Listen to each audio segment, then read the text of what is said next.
பக்கத்துல இருந்தாங்க வெங்காயம் சொல்லு ஜஸ்கிரீனு கூழ் கேப்ப கூழ் சொல்லு ஜஸ்கிரீனு வணக்கம் உங்கள் மீனவன். உண்மையாகவே ஒரு 5-6 வருஷத்துக்கு முன்னாடி இருந்து வீட்டுக்குள்ளே அடுப்படியில் வேலை ஆகும் போது இந்த வாய்ஸை கேட்டு கேட்டு பதறி போன நாளுக்குன்னு உண்டு. எனக்கு எப்படி இருக்கும். ஆனால் இந்த வார்த்தை வந்து பார்த்தீங்கன்னா ரொம்ப பிடிக்கும், ரொம்ப அழகாகவும் இருக்கும், நல்லாவும் இருக்கும். எங்கள் மாமா சொல்லும் போது இன்றைக்கி பார்த்தீங்கன்னா அவங்க வந்து கூழ் குடிச்சிட்டு இருக்காங்க. எப்போ பார்த்தாலும் கடல் சம்மந்தப்பட்ட வீடியோ எல்லாம் போட்டுட்டு இருக்காங்க. இவ்வளோ மீன் நண்டு கனவா எல்லாமே நிறைய கொண்டு வந்து பரவாயில்ல. வயசுல போய் கடலுக்கு போன பிடிச்ச மீன் அது. ஆமாம், நீங்கள் தான் அது பரவாயில்ல வயசில் சொல்லு குட்டி பிள்ளையிலே கடல் பீட்டி இல்லைம்மா, நீங்கள் சொல்லியிருக்கீங்கல்ல. ஆனால் இவ்வளோ நண்டு இறால் எல்லாமே பிடிச்சிட்டு வந்திருக்காங்களா.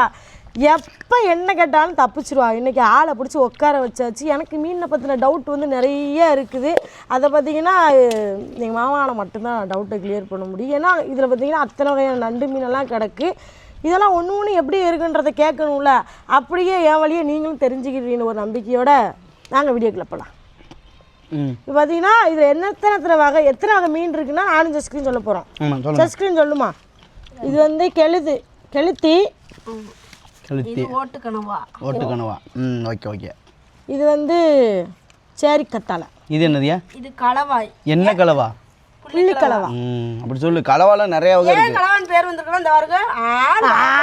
கலவா மாதிரி வாய். அகலவாய். அகலம். அது வருமா. இது வரி ஓரா. இது நண்டு. இது வந்து குளிச்சங்கு. நண்டு இது பெரிய நண்டு. அதுக்கப்புறம் இந்தாருங்க இன்னொரு மீன் கட்டுறேன். மஞ்சள் கிளி. கத்தாழை.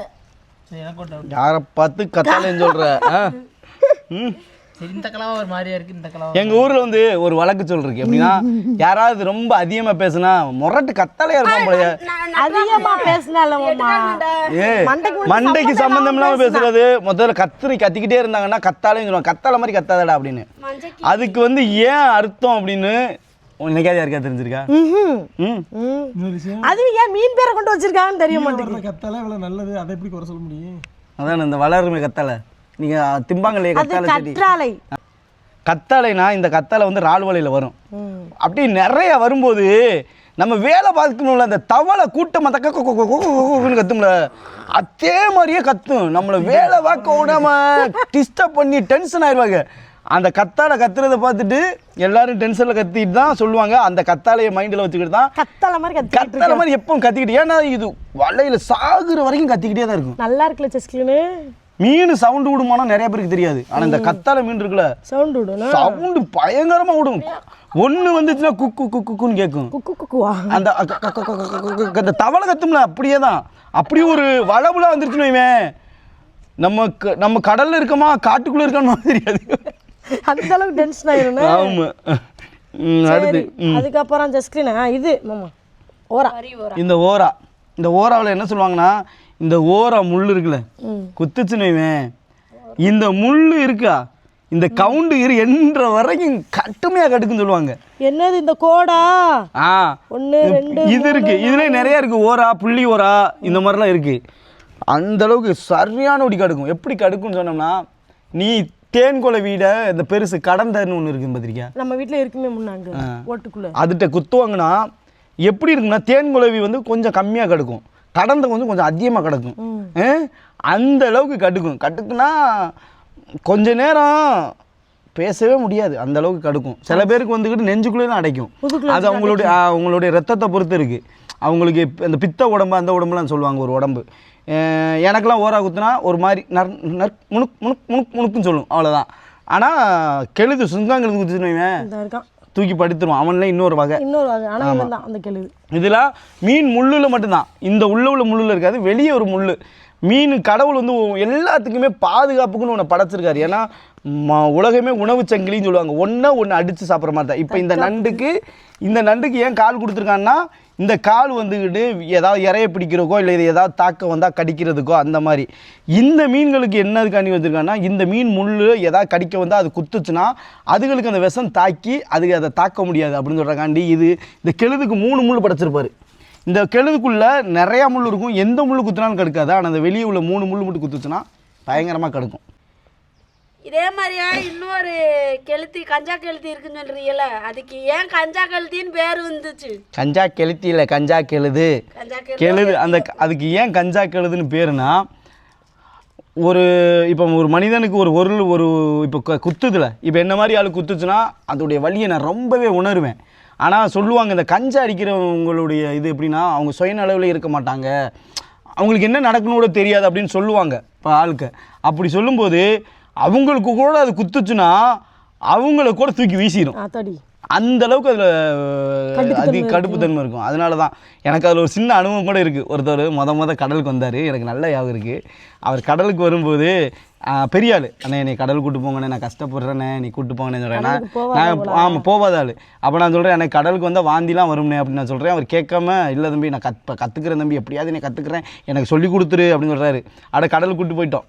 கடலுக்கு கூப்பிட்டு போனால் தலைவர் கடலில் ஒரே வாந்தி படுத்துட்டார். அதோட நாங்கள் சொல்கிறோம் வலை வாங்கிக்கிட்டு இருக்கும்போது நான் தான் வலையை இழுத்து போட்டுக்கிட்டு இருக்கேன். அதோட அந்தோனி தான் காணவலாக இருக்கான்னு நினைக்கிறேன். அண்ணே போய் கொஞ்சம் நேரம் வலை வாங்குற பக்கத்தில் இருங்கண்ணே, உங்களுக்கு அப்போ தானே வாந்திலாம் நிற்கும், படுத்தே கிடந்தீங்கன்னா கிருகிருன்னு தானே இருக்கும் அப்படின்னு சொல்லிட்டு அவர் வலை வாங்குற பக்கத்தில் வந்துட்டார்.